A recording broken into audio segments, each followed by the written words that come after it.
هبت رياح العاصفة هبت رياح العاصفة هبت رياح العاصفة. Peyğəmbər sallallahu aleyhi və səlləmə yaxın olan sahabələrdən Əbu Bəkir Əs-Siddiq, ilk xəlifə, Peyğəmbər sallallahu aleyhi və səlləmin yaxın dostu.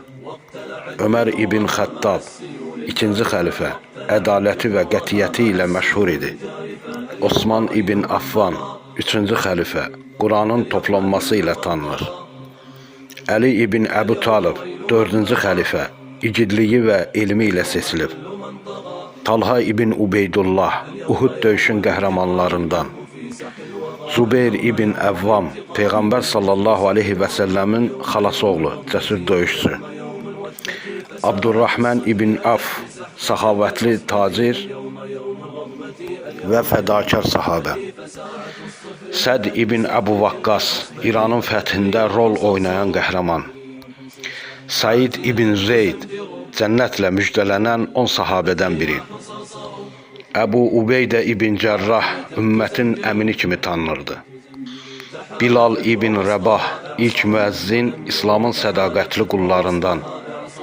Əbu Hureyrə, ən çox hədis rəvayət edən sahabə. Salman Farsi, Xəndək döyüşündə strateji təklif verən fars sahabə. Huzeyfə ibn Yəmən, Peyğəmbər sallallahu aleyhi və səlləmin sirdaşı, münafiqləri tanıyırdı. Abdullah ibn Məsud, Quran elmi və təfsirdə mütəxəssis idi. Ənəs ibn Məlik, Peyğəmbər sallallahu aleyhi və səlləmə 10 il xidmət edən sahabə. Cəfər ibn Əbu Talib, Həbəşistana hicrət edən müsəlmanların lideri. Xalid bin Valid, Allahın qılıncı adlandırılan böyük sərkərdə.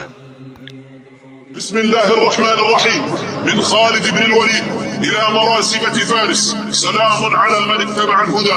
Elhamdülillah alladhi fadla ve salaba mulkakum ve wahhana kaydakum. من صلى صلاتنا واستقبل قبلتنا واكل ذبيحتنا فذلكم المسلم له ما لنا وعليه ما علينا فاما ان تسلموا واما الجزيه واما الحرب والا فوالله لقد جئتكم برجال يحبون الموت كما تحبون انتم الحياه.